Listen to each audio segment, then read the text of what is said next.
Are you ready to break the chains of poverty over your life? What a doctor has the remedy. The book, The 10 Commandments to Black Economic Power, is here right now, written by the People Scholar, finance PhD, Dr. Boyce Watkins. Also, buckle your seatbelt because summer 2023 B1, the movie, is about to launch. You definitely don't want to miss that. And here's what you all been waiting for. The All Black National Convention is making a stop in Atlanta. That's right, we coming to the A.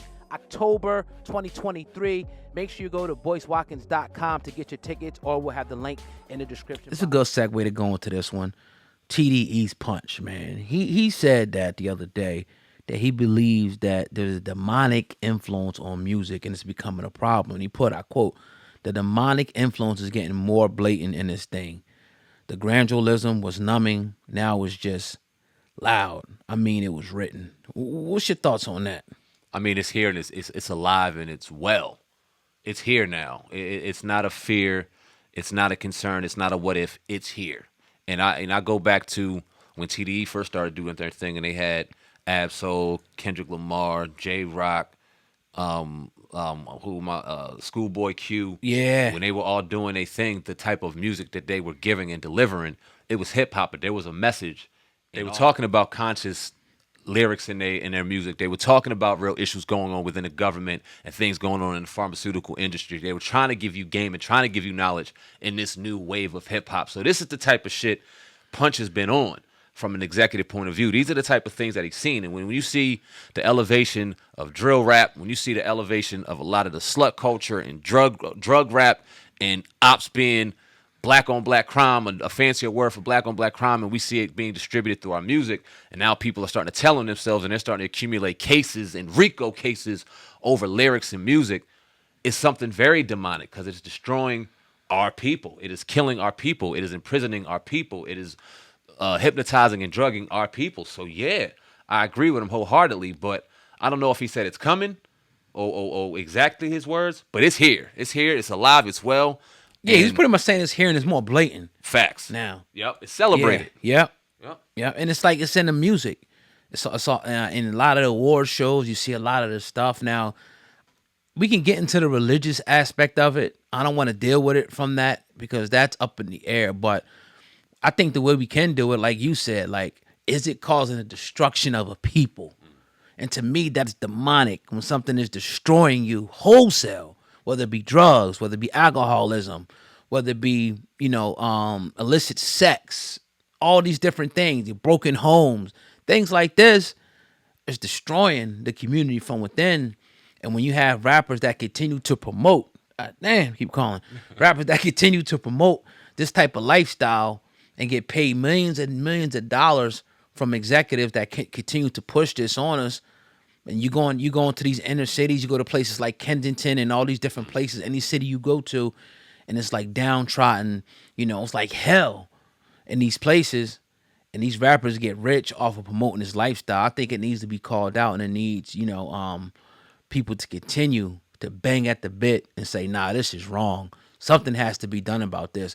There was an era in hip hop where, yeah, you had your little bit of your ratchet stuff, but it's proof in the pudding by certain artists like J. Cole, Kendrick, and a lot of different artists that you can still put a positive message out. It could be popular, it could be hip, it could be cool, and people still are influenced positively, and it still be a Billboard hit. Everything ain't gotta be negativity tearing things down for it to be a Billboard hit or people to flock to it or to be a trendy song. And this is why it's so damning. This is why hip hop is so. It's why hip hop is so important to our culture, and this is why it's so damning to it right now. Because there's no other genre in music that directly correlates to a culture of people the way hip hop does to black people. Country music don't do that to white folk. Right. Rock music don't do that. Alternative music don't do that. They know how to separate the music from the people. When you think about hip hop and when you look at the characters and the things going on in hip hop, you directly correlate it to the actual culture itself. So when white folks see us jumping around, when they see a Sexy Red, I seen this white dude on Twitter have Sexy Red going to a frat house, and it was nothing but a bunch of white dudes and white girls frat partying it up, and she doing her black ghetto thing in front of all these people, and this is how they look at black women. When you see dudes out here tatted all up all over their faces and drinking and doing oxys and running around wild and having the guns and the Dracos throwing it. This is how they think we act toward each other. You know what I'm saying? It's a direct correlation of how we are as a culture, and that has to stop, because you talk about demonic. What's more demonic than destroying a whole civilization of people? Yeah. Slowly. Yeah. Slow simmering, cooking that bitch. I think this is we got a nice couple good segues when it comes to this conversation right here, man. Yeah, we're not done. I got a couple more that I want to lead into, but it's a shame that we got to be seen through the light of hip hop like that, because I've been places where I've seen, you know, us in business suits, us running Fortune 500 companies, Fact. functioning households, you know, great neighborhoods, people looking out for each other. I've seen these different places. You've seen these places. You've been to places where we're flourishing, but that's never that really being promoted. It's always the bullshit, you know. You see one of these female rappers, well, we're going to segue into that as well. Mm-hmm. You know what I mean? They shaking their ass.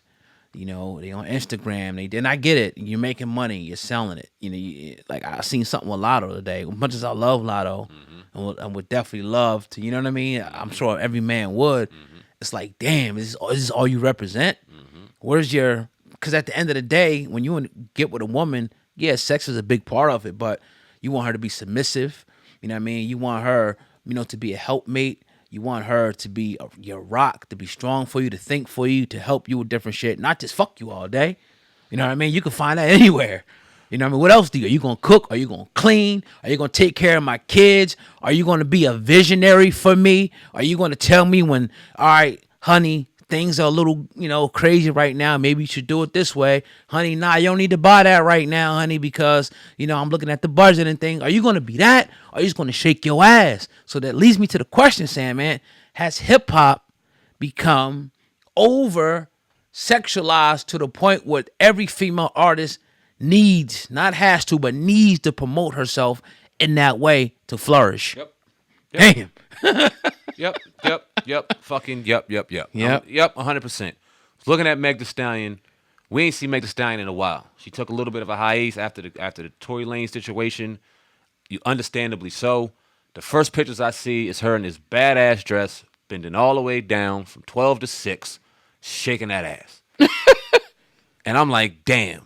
Now, do I enjoy Megan Thee Stallion shaking her ass? Yeah, my flesh does, of course. But there's also a little piece of me, because you said a key word, and this word right here has caused a lot of uproar, oh God, and it's submissiveness. Because when women hear submissiveness, they think they need to submit. No, submissiveness, is one of the most powerful pieces of fucking armor that you can have as a woman. Yeah. Look at Nia Long.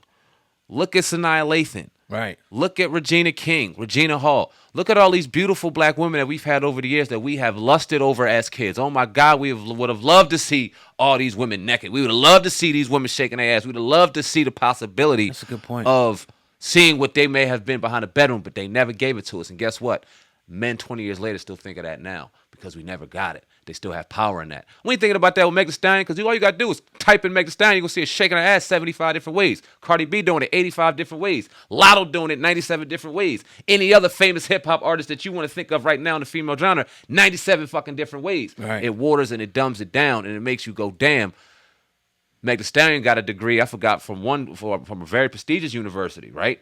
Got her degrees, a very smart young lady. And I'm sure a lot of them are, but we don't give a fuck about that. Shake your ass. I don't care what you saying in your raps. She can spit her ass off. We don't care. We don't want to hear you spit. We want to see you shake your ass. And it's like at one point to just go, you know what? Enough's enough. I can still be sexy. I can still hold power over wherever I want to hold it, but at the same time still hold a level of class. And we just don't see it no more. And